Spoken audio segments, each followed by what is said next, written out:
Eh bien, il semblerait, Moussaillon, que nous soyons partis pour une petite leçon sur la multiplication posée avec un nombre à 2 chiffres en bas. Je rappelle que tous ceux qui n'ont pas compris comment est-ce qu'on fait avec un seul chiffre, c'est pas la peine de regarder cette vidéo. C'est pour le CM1. Et pour les élèves qui ont bien compris déjà comment est-ce qu'on multiplie. Bien. Bon. Eh bien, je crois qu'il est temps que je me lance, puisque je ne risque pas d'être dérangé par mathématiques. Samedi s'occupe toujours d'eux. Je me demande ce qu'il fait.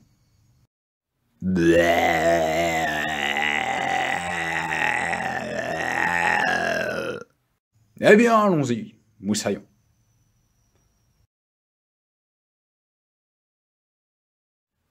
Bien. Donc la technique opératoire de la multiplication, qu'on appelle aussi multiplication posée, lorsque il y a 2 chiffres en bas, lorsque le nombre du bas a 2 chiffres, eh bien, ça se déroule d'une manière un peu spéciale. Bien sûr, il y a les 3 étapes, comme pour l'addition et la soustraction et la multiplication posée à un chiffre. Il faut bien écrire les nombres de manière organisée, écrire les symboles mathématiques, calculer de droite à gauche en faisant attention retenue. Mais attention, elle est rallongée quand on multiplie par un nombre un peu plus gros. Vous allez voir ce que j'entends par là. Prenons cet exemple. Un exemple, quand on multiplie un nombre par un nombre moyen, donc avec 2 chiffres. On ne va pas regarder ce qui se passe lorsqu'on a un nombre à 3 chiffres. Donc sur le bateau du capitaine Louis Pas-de-Bol, c'est mon navire, et Louis Pas-de-Bol, c'est moi. Il y a 63 coffres qui contiennent chacun 539 pièces d'or. Combien de pièces d'or y a-t-il en tout dans les 63 coffres ? Donc il faudrait calculer 63 fois 539 ou 539 fois 63. Mais c'est un calcul difficile en ligne, difficile mentalement. Nous allons donc le poser. Première étape, l'écriture bien organisée des nombres. Il faut écrire les nombres du plus grand au plus petit. Il faut écrire un chiffre par carreau. Il faut aligner les chiffres des unités, aligner les chiffres des dizaines. Donc le 9 au-dessus du 3. Le 3 au-dessus du 6, et le 5 tout seul. Maintenant, passons à la deuxième étape, écrire les symboles mathématiques. Donc il faut écrire le symbole, le signe fois, et écrire le trait égal, comme pour la multiplication posée à un seul chiffre. Troisième étape, calcul de droite à gauche, en faisant attention aux retenues. Donc, pour ça, c'est maintenant que ça se corse. C'est maintenant que nous allons devoir faire des choses un peu bizarres. 539 fois 63, c'est un calcul qui est gros. Un gros calcul, un gros morceau, un gros poisson. Pour faire ce calcul, il faut le séparer en deux. En 2 calculs. 539 fois 3 et 539 fois 60. Si vous vous souvenez comment est-ce qu'on avait fait pour les multiplications avec les arbres, vous comprenez pourquoi on fait ça. Sinon, retenez simplement qu'il faut le couper en 2, le nombre du bas, pardon. Le nombre à 2 chiffres, on va le couper en unités et en dizaines. Puis, après, nous additionnerons les réponses des 2 calculs, comme quand on fait les multiplications avec les arbres. Mais laissons cela pour le moment. Bien, donc il faut commencer par calculer les unités. Donc, 9 fois 3, donc le 9 du haut, fois le 3 du bas. C'est égal à 27. Il faut donc écrire le 7 sous les unités, et le 2 en retenue au-dessus du 3 des dizaines. Il faut maintenant multiplier les dizaines du nombre du haut par 3, le 3 d'en bas. Donc faire 3 fois 3, c'est donc égal à 9. Puis, n'oubliez pas, Après la multiplication, on rajoute le plus, la retenue. Donc, 9 plus 2 est égal à 11.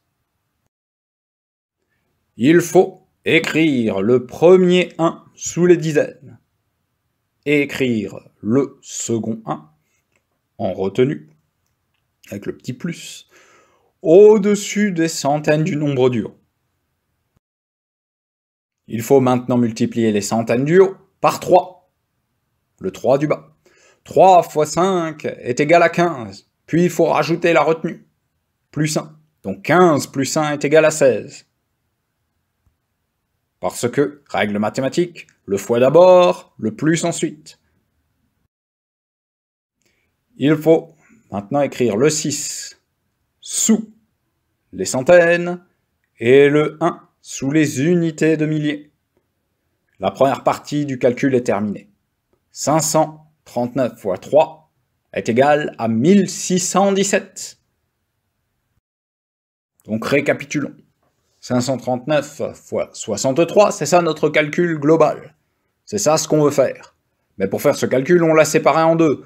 On devait faire 539 fois 3, on sait maintenant que ça fait 1617, et il nous reste comme deuxième calcul à faire 539 fois 60, qui est bien plus gros. Ensuite, nous additionnons ces deux calculs, mais pour le moment, commençons par nous concentrer sur 539 fois 60. C'est parti. Avant de commencer cette deuxième partie du calcul, il faut barrer les anciennes retenues et le chiffre 3 du bas, pour qu'on ne réutilise pas tous ces chiffres. Ils ne servent plus à rien. Il faut aussi, et c'est une règle importante, rajouter un 0 sous le 7, parce qu'on va multiplier 539 par 60. Et vous vous souvenez que quand on multiplie par un nombre avec un 0 derrière, on rajoute toujours un 0 à la réponse. Donc du coup, ce 0, on le retrouve en dessous du 7. En dessous des unités. C'est important.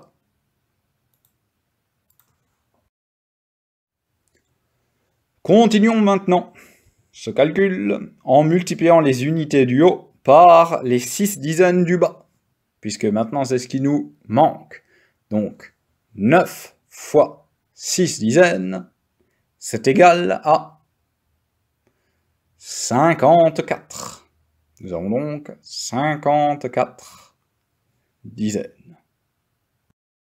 Oh, et bien c'est maintenant qu'il faut faire très attention. Écrire le 4 sous les dizaines, et le 5 en retenue, au-dessus des dizaines du haut, elles aussi. Et oui, c'est là que ça commence à se mélanger tout ça. Faites très attention.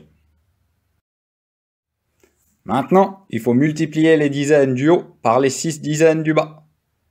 3 fois 6, 18. Puis, il faut rajouter la retenue. 18 plus 5 est égal à 23. Il faut donc qu'on écrive le 3 sous les centaines et le 2 en retenue au-dessus des centaines du haut. Faites attention.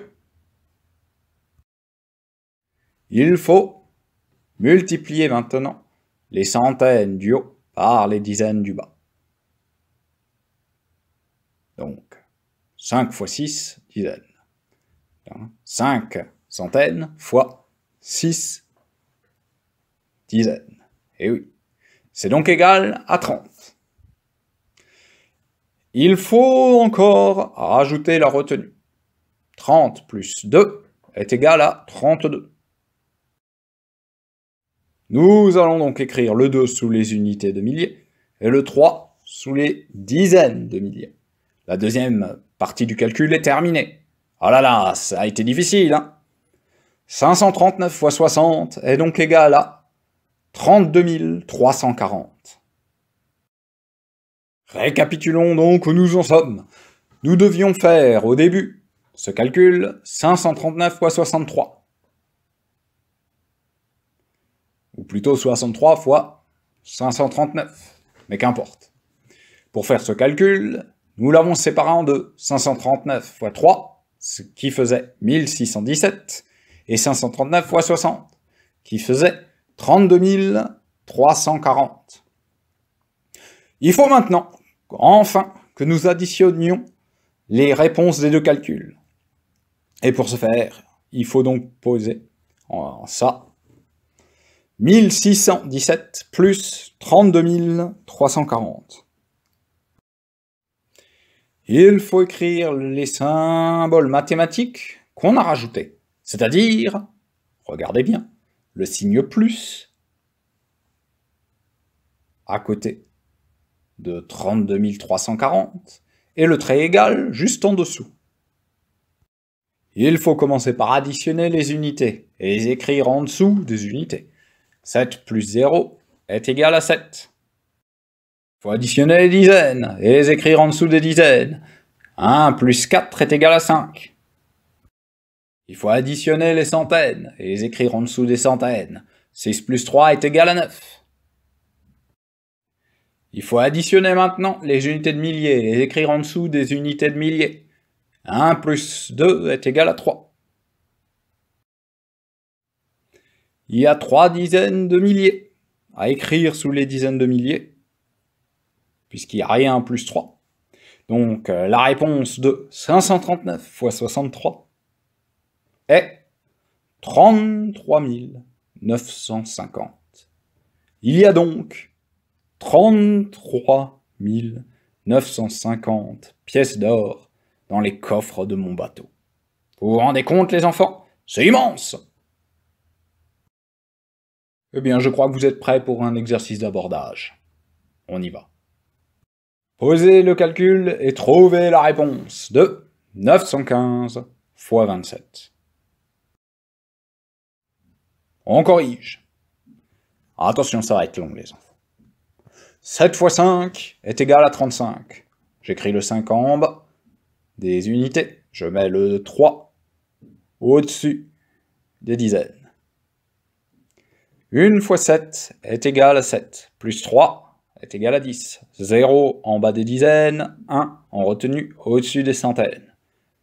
9 fois 7 est égal à 63, plus 1, ça fait 64. J'écris le 4 en dessous des centaines, le 6 en dessous des unités de milliers. Je passe donc maintenant à la suite. Il faut que je barre mes deux retenues que j'ai utilisées, ainsi que le 7 des unités du bas, parce que je n'en aurai plus besoin. Et je rajoute un 0 parce que je vais multiplier par 20 maintenant. Ce 0, je le mets en dessous du 5 des unités. Maintenant, je fais 2 fois 5 est égal à 10. J'écris 0 sous les dizaines et une retenue de plus 1 au-dessus des dizaines. 2 fois 1 est égal à 2, plus 1 en retenue, cela fait 3. J'écris le 3 sous les centaines. Pas de retenue à écrire, puisque c'est 3. 2 fois 9 est égal à 18. J'écris donc le 8 sous les unités de milliers et le 1 sous les dizaines de milliers. Bien, je vais donc devoir maintenant additionner 6405 et 18300 que nous avons eu. Je mets donc un petit plus au-dessus, à côté de 18 340, à gauche donc, un petit trait en dessous pour dire égal, et c'est parti. 5 plus 0 est égal à 5. 0 plus 0 est égal à 0, et non pas la tête à Toto. 4 plus 3 est égal à 7. 6 plus 8 est égal à... est égal à 14. Bien. Et donc, du coup, nous allons mettre ce 4 en dessous des unités de milliers et plus 1 en retenue au-dessus de la dizaine de milliers. Et maintenant, nous faisons 1 plus 1 est égal à 2. La réponse est donc 24 705.